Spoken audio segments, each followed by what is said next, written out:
우리 집은 종갓집이라서 명절이면 동생네 가족들, 조카들 다 우리 집으로 모여서 항상 대가족입니다.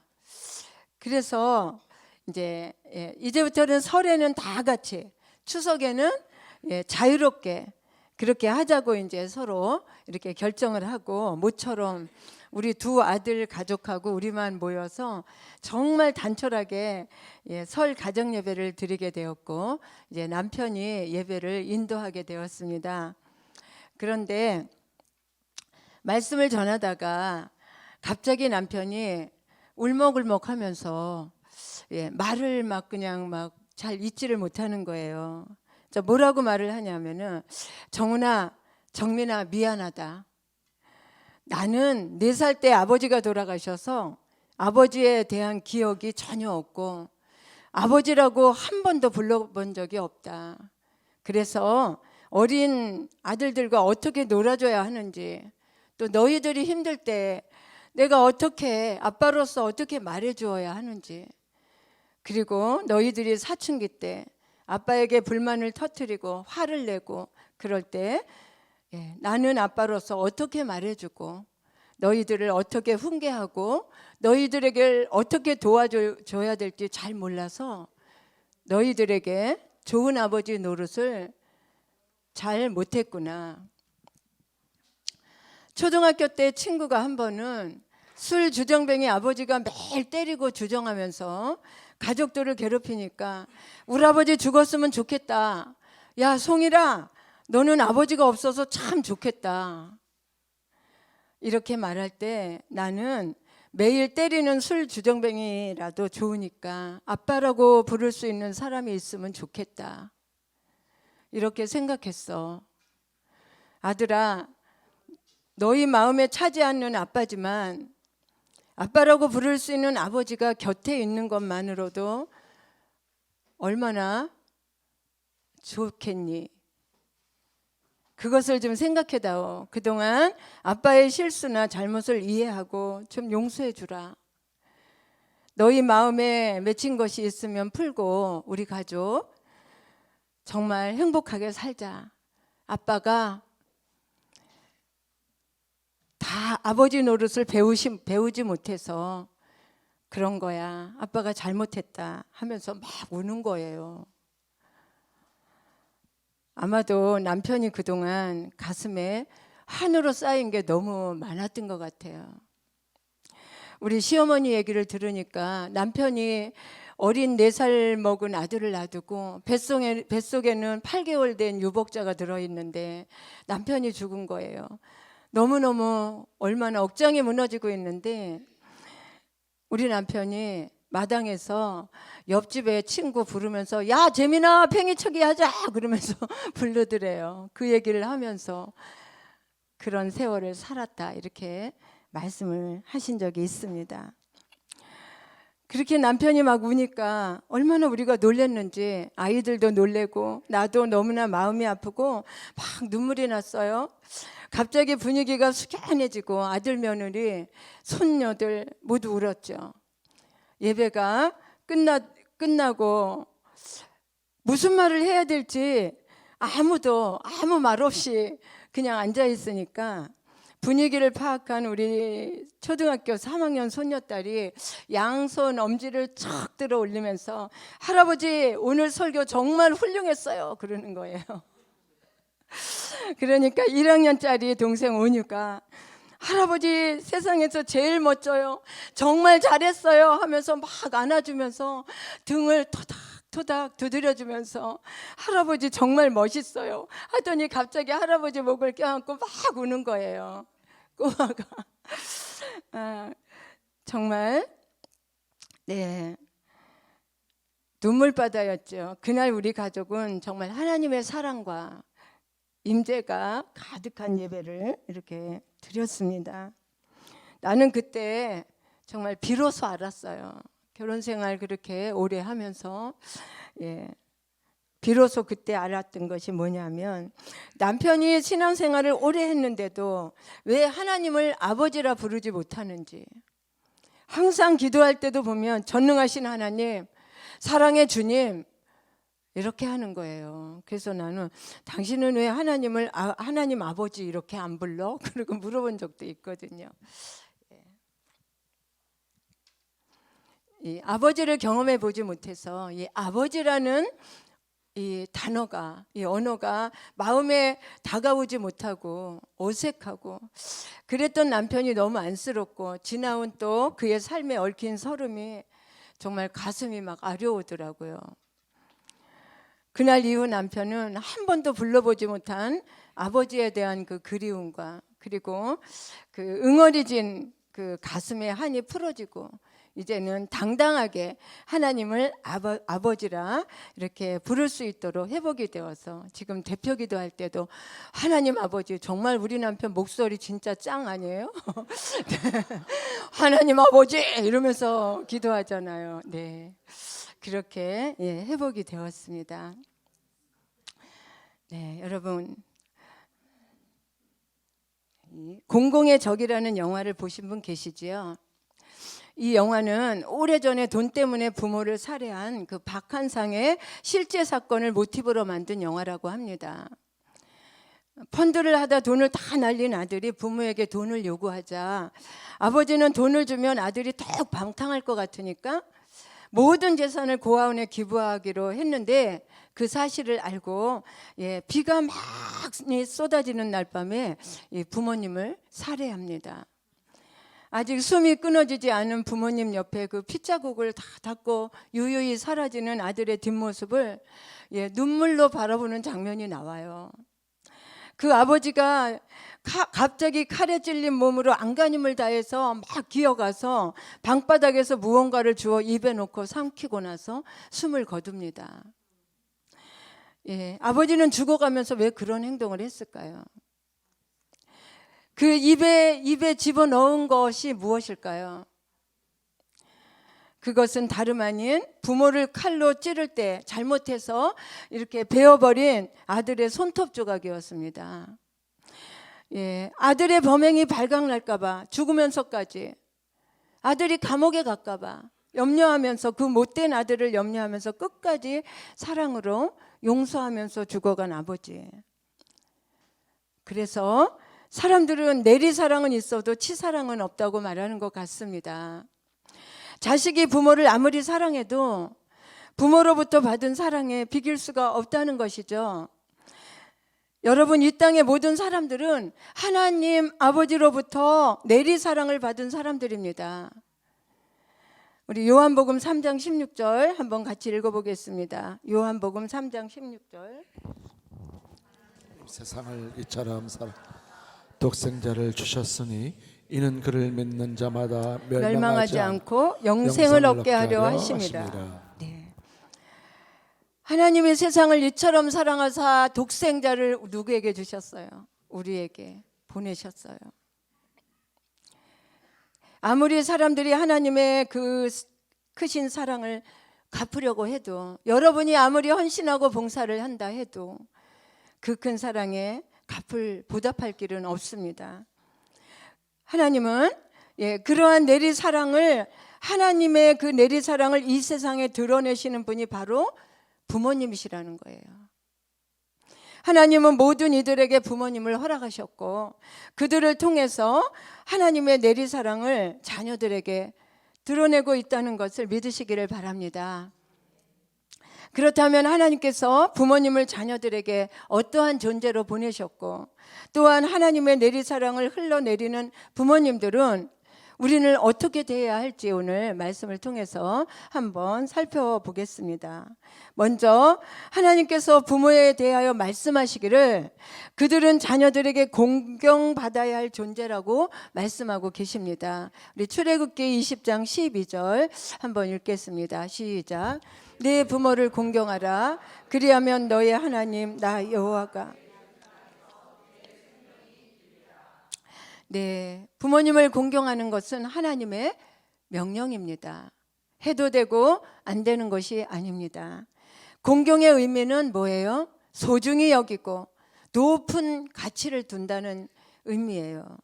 사람들마다 소중하고 가치 있게 여기는 것들이 다양합니다. 존경하는 사람들이 있을 수도 있고 요즘에는요, 때로는 집에서 키우는 애완동물이나 그런 물건들을 그 어떤 것보다 가치 있게 여길 수도 있지만, 하나님께서는 사람이 가장 우선적으로 공경해야 될 가장 가치 있는 존재로 부모님을 주셨다는 거예요. 왜냐하면 부모는 자녀들에게 있어서 일반 사람들이 아니라 하나님의 일을 대행하는 자로서의 가치를 지니고 있기 때문입니다. 하나님께서 생명을 주실 때에, 나의 생명을 주실 때 누구를 통해서? 부모를 통해서 주셨고, 그리고 하나님의 백성 이스라엘 부모들에게 하나님의 말씀을 자녀들에게 가르치고 훈육하라고 당신의 말씀을 누구에게? 부모에게 주셨기 때문입니다.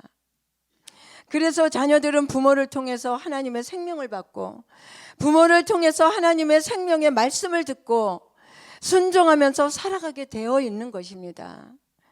하나님께서 직접 하시지 않고 부모님을 통해서 하셨기 때문에, 부모님은 하나님께서 자녀들에게 허락하신 하나님의 대리자인 것이지요. 때문에 자녀들은 부모를 공경함으로 하나님을 공경하는 삶을 살 수 있는 것입니다.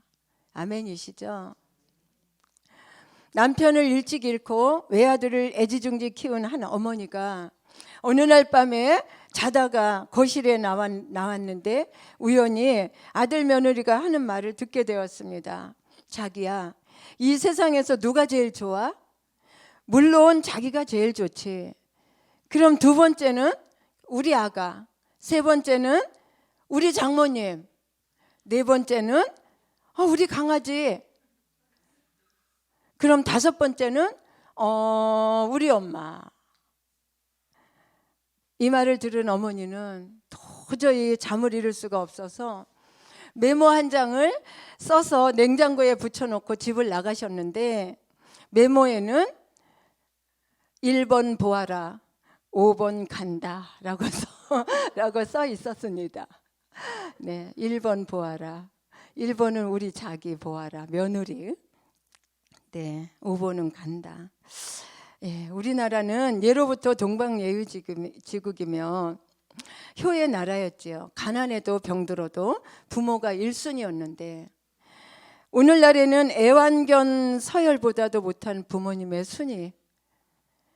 강아지는 예쁘다고 늘 안고 다니고 뽀뽀하고 다니면서, 병원에 아프면 데리고 가면서, 아까도 여기 들어오기 전에 애완견 얘기를 하다가, 저는 우리 동네 이 강아지 강아지가 안고 다니는데 다리 하나를 기부수하고 다녀서 물어봤어요.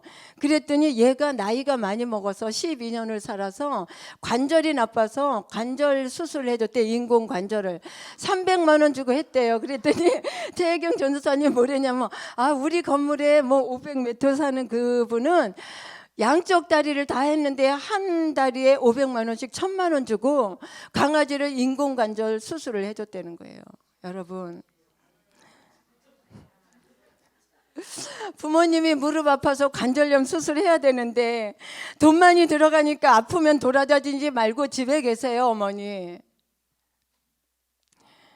여러분, 이게 하나의 조크 같지만 오늘날 현실의 이야기고 바로 저와 여러분의 이야기입니다. 머리 파마를 명동에 가서 30만 원씩 주고 해주잖아요.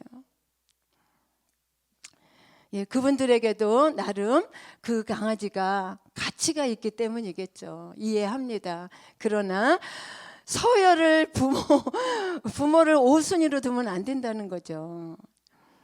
두 번째, 부모 공경은 하나님의 백성들이 지켜야 할 거룩한 일입니다.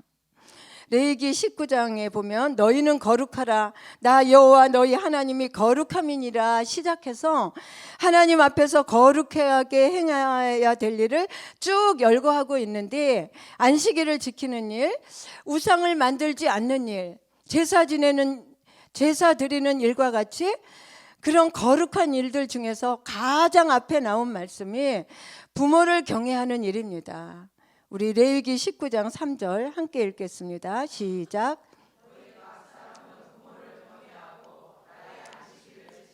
네.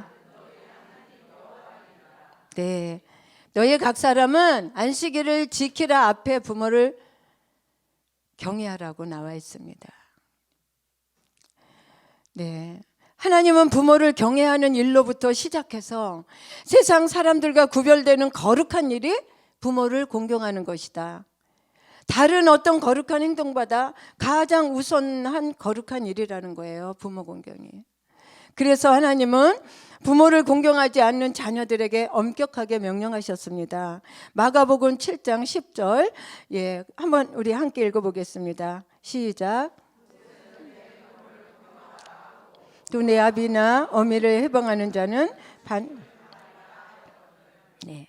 레위기에도 보면 부모를 해방하는 자녀들, 부모를 치거나 저주하는 자녀들은 반드시 죽이라고 명령하고 있습니다.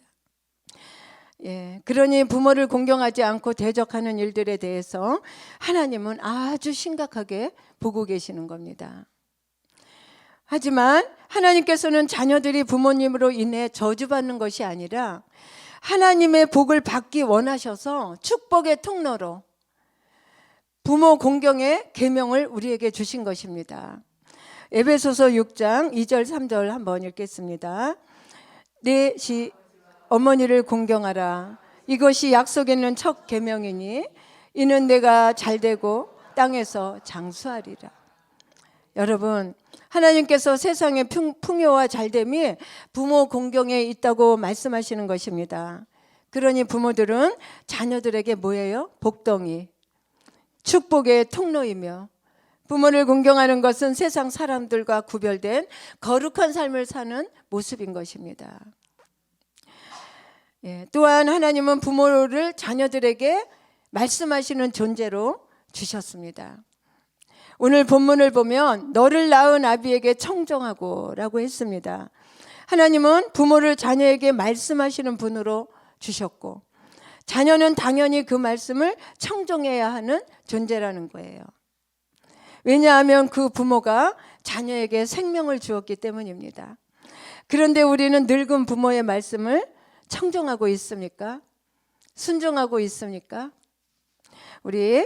제가 영상을 하나 가지고 왔어요. 한번 보시겠습니다. 아버지와 까치라는 영상입니다.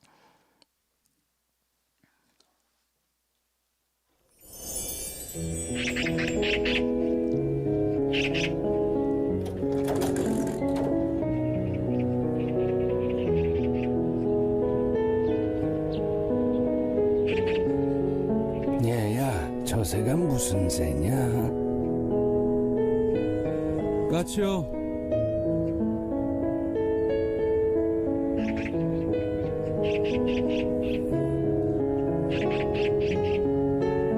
얘야, 저 새가 무슨 새냐? 까치라니까요.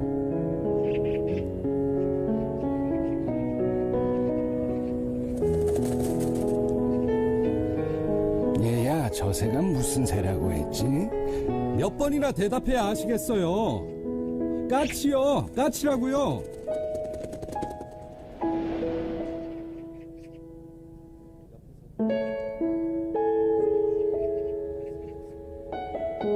아범아, 너는 어렸을 때 저게 무슨 새냐고 100번도 더 물었다.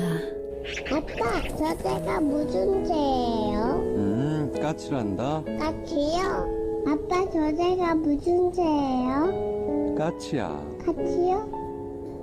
그럴 때마다 아버지는 까칠한다, 까칠한다 몇 번이고 대답하시면서 말하는 이가 귀여워서 머리를 쓰다듬어 주셨지. 그래서 네가 말을 배울 수 있었던 거다.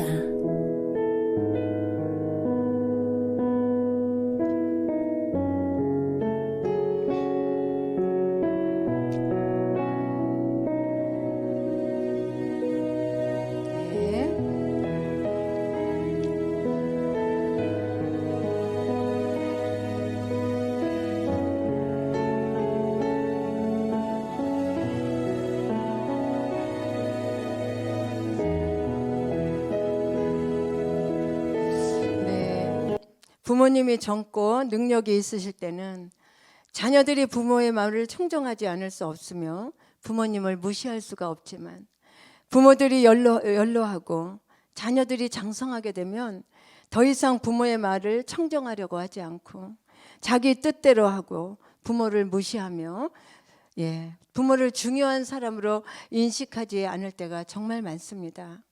그런데 성경은 경고하고 있습니다. 우리 신명기 27장 16절 우리 한번 함께 보겠습니다.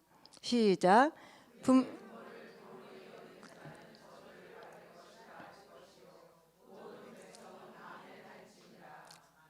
아멘. 부모님은 젊을 때나 늙을 때나 능력이 있거나 없거나 존경받으셔야 하고 소중히 여김을 받으셔야 할 분이라는 겁니다.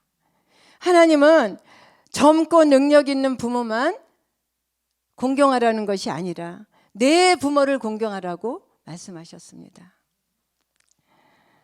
네 번째, 하나님은 부모를 즐겁게 해드림으로 공경할 것을 말씀하고 있습니다.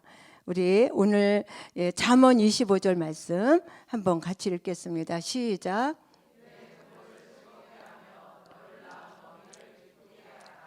네, 하나님을 믿는 자녀들에게 공통된 과제가 하나 있는데 어떻게 하면 부모님께 걱정을 끼쳐드리지 않고 부모님을 즐겁게 해드릴까 하는 것입니다. 왜냐하면 이것은 약속 있는 첫 계명이고 내가 땅에서 잘되고 장수하는 복을 누리는 복의 통로가 우리 부모님이시기 때문입니다. 부모를 공경하는 것은 부모를 위해서 하는 것이 아니라 나를 위해서 하는 것입니다.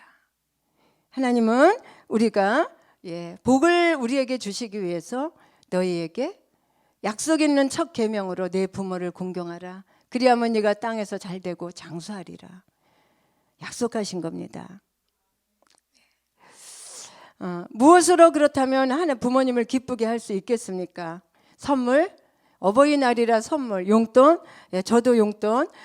제주도 가서 우리 둘째가 제주도까지 그 교회까지 찾아와서 저도 용돈을 받았습니다. 용돈. 뭐 여행 보내드리는 거. 그렇죠. 그런 것도 다 좋은 것입니다. 그러나 부모의 마음을 가장 즐겁고 기쁘게 해드리는 여러 가지 방법 중에 첫 번째는 형제 간에 가족 간에 서로 사랑하는 좋은 관계입니다. 설교 중에 말씀드린 박한상의 아버지도 아들에게 살해당하면서까지 그 아들의 죄가 발각되어 감옥에 갈까봐 그 떨어진 아들의 손톱 조각을 주워서 삼키는 끔찍한 자식 사랑을 하였지만 결국에 아들과의 관계를 회복하지 못하고 죽었어요. 그 아들은 평생의 상처를 안고 살아갈 것입니다. 감옥에서.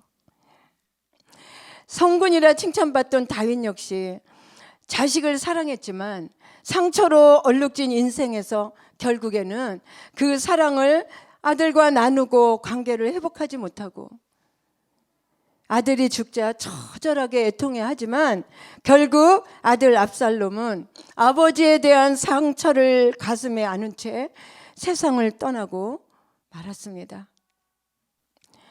조금도 일찍 가족 간의 관계가 회복되었더라면 이런 돌이킬 수 없는 비극은 일어나지 않았겠죠.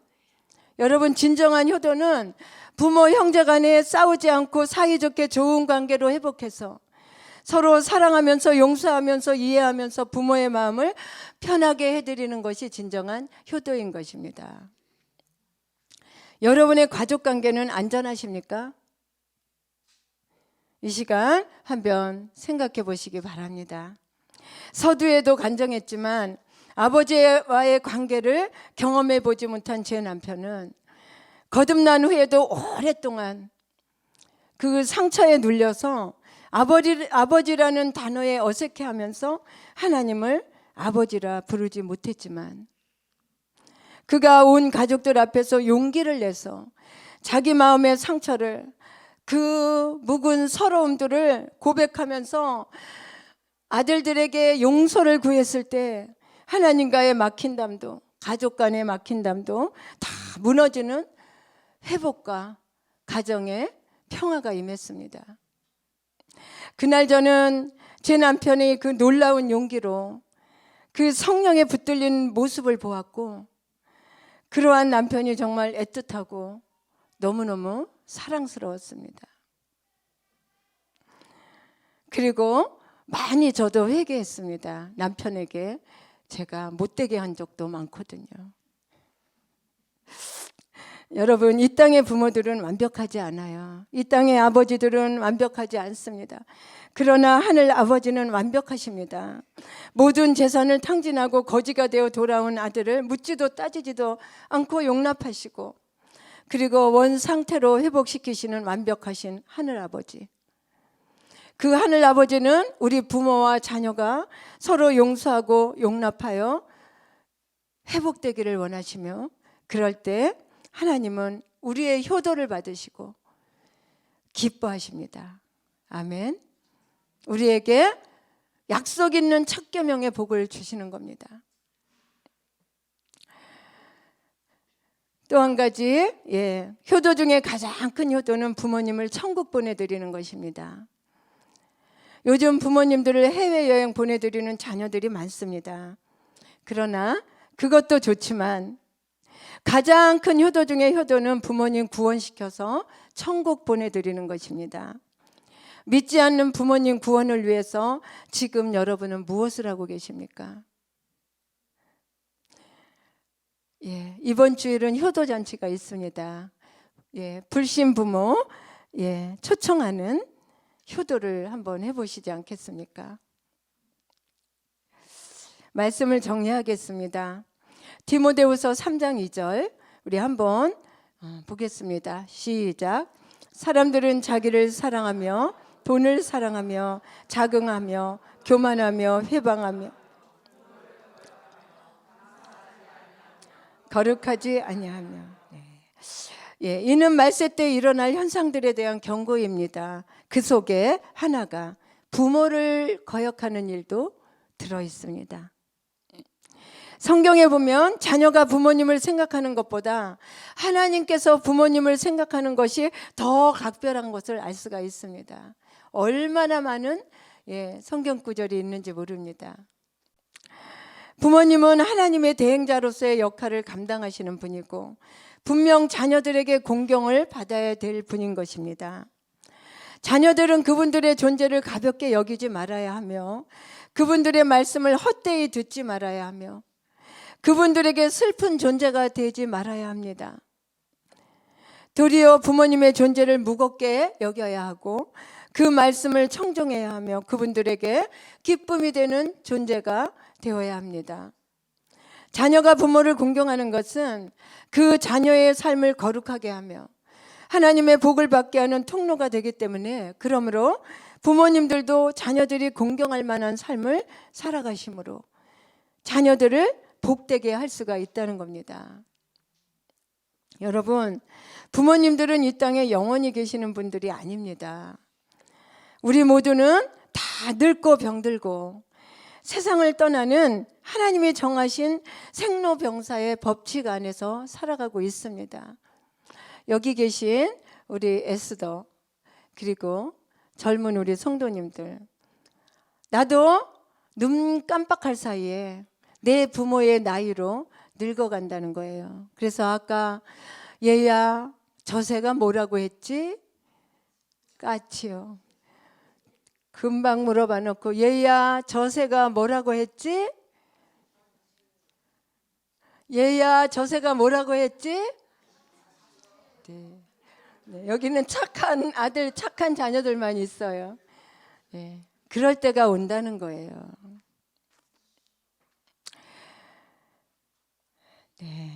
이 법칙에서 이 생로병사의 법칙 안에서 아무도 벗어날 자가 없다는 것을 기억하며 사시는 저와 여러분 되기를 축원합니다. 간절히 원하기는 더 늦기 전에 여러분의 부모 자녀와의 관계를 회복하고 불신 부모님 구원을 위해서 최선을 다하는 효도를 하시기를 축원합니다. 마지막으로 우리의 부모님들이 자녀들에게 보내는 영상 편지를 함께 읽으면서 말씀을 마치려고 합니다. 어느 부모님이 자식에게 보내는 영상 편지 우리 한번 읽어보도록 하겠습니다. 내 부모님이 나에게 보내는 편지라고 생각하며 읽으십시오. 자식에게 보내는 편지.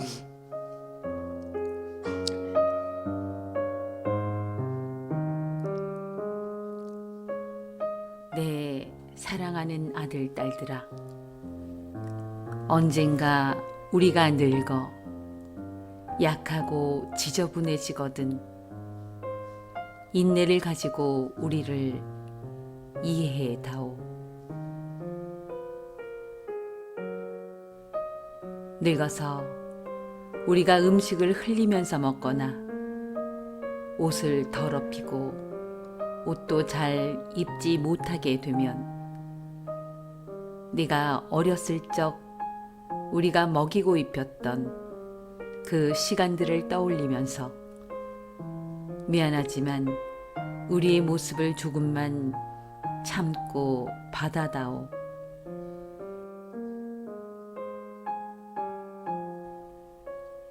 늙어서 우리가 말을 할 때 했던 말을 하고 또 하더라도 말하는 중간에 못하게 하지 말고 끝까지 들어주면 좋겠다. 내가 어렸을 때 좋아하고 듣고 싶어 했던 이야기를 내가 잠이 들 때까지 셀 수 없이 되풀이하면서 들려주지 않았니? 훗날에 혹시 우리가 목욕하는 것을 싫어하면 우리를 너무 부끄럽게 하거나 나무라지는 말하다오.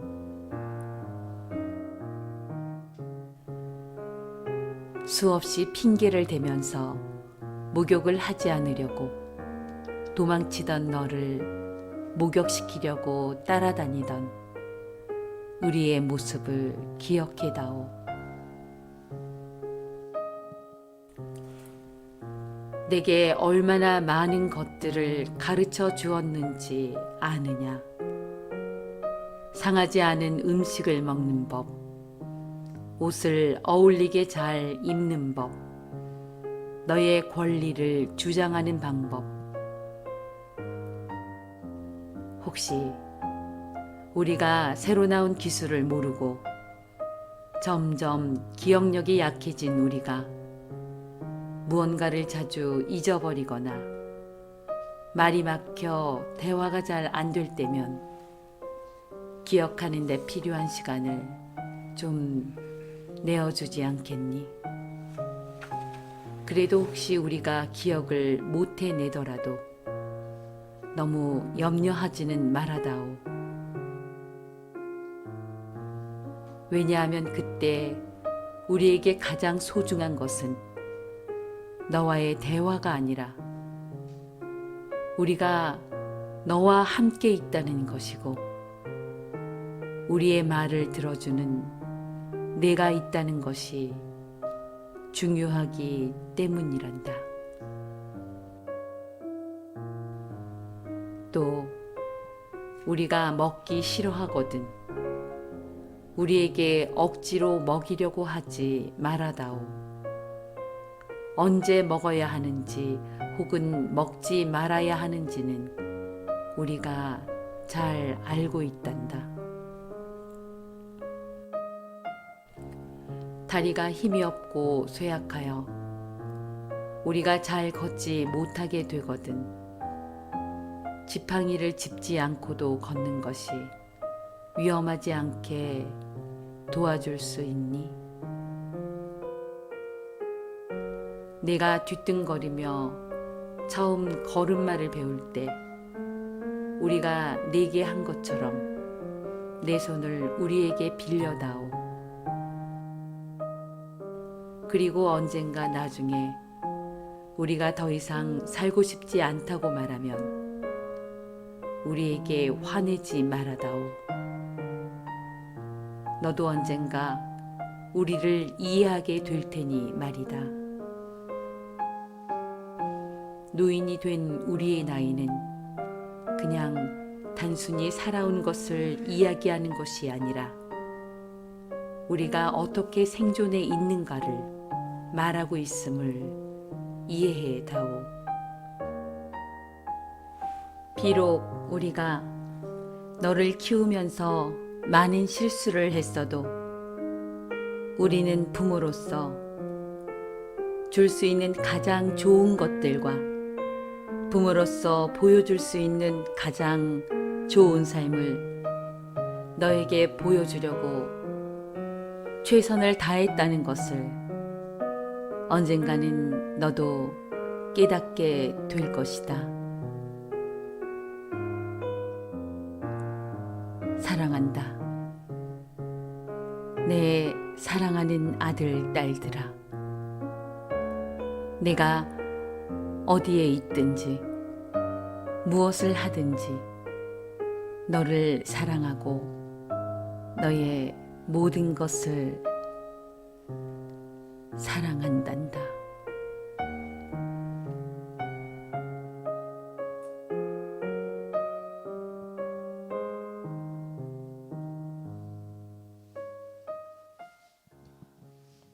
네. 여러분의 또 부모님들이 여러분에게 보내는 편지일 수도 있고 또 여기 어르신들이 어르신들이 또 자녀에게 보내는 편지일 수도 있고 우리 모두는 이러한 시간들을 살아가게 된다는 것을 꼭 기억해야 됩니다. 지금은 내일이 아닌 것 같지만 그러나 그 어느 누구도 이 하나님의 법칙 안에서 벗어날 수 없고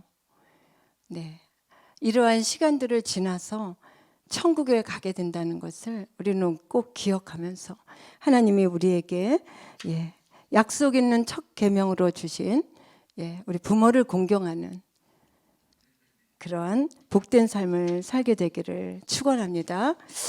우리 오늘 본문 말씀 한번 읽고 우리 기도하겠습니다. 우리 본문 잠언 23장 22절 시작. 너를 낳아준 아버지 어머니를 역신 말아라. 아멘. 이러한 거룩의 삶이 우리 크리스찬 들에게는 있어야 될 줄로 믿습니다. 부모를 공경하는 것이 꼭 거룩한 삶이라고 주님은 오늘 말씀하고 계십니다.